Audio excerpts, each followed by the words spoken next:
Square root of 1,000. Now here we can break down 1,000 and do the factor tree. It will not be that difficult to do, but we could notice that, hey, that's nothing but a 10 times 100, and the square root of 100 is simply 10. So yes, this answer is going to be 10 root 10. But let's say we break 1,000 down. We're like, okay, 1,000. Maybe some of you go, oh, 502. All right, 500, 5 and 100. Okay, 5 can't go any further because it's prime. I break 100 down into 10 and 10. And then I go 2 and 5 and 2 and 5. So I'll list out the whole prime factorization. I have a 2, a 2, a 2. I have 3 2s, and I have 3 5s. So I say, oh, there's a pair, comes out. Pair of 5s comes out. And that's it. 2 times 5, 10. And what's 2 times that 5? 10. So you get the same answer no matter how you do it. It's sort of good to be able to do both ways.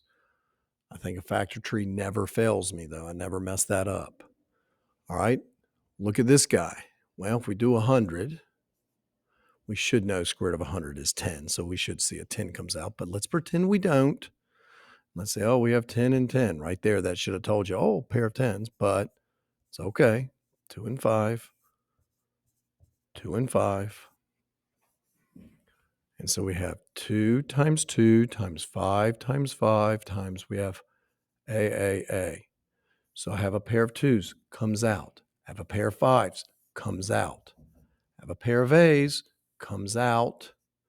I have another pair of A's, comes out. So outside I have 10 AA, which is 10A squared.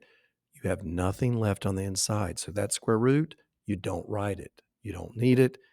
You shouldn't have it. You're left behind with a square root of 1, which is just 1. And 10A squared times 1 is 10A squared.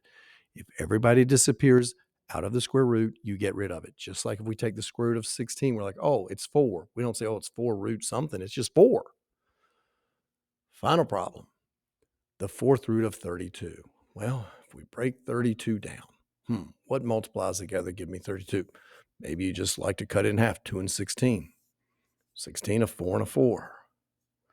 4 will break down to a 2 and a 2. And that 4, prime factorization, another 2 and 2. So this guy has 5 2's on the inside. This is a fourth root. So how many does it take? It takes 4. He comes out. We're left with 2. Fourth root, 2. There we have all the problems.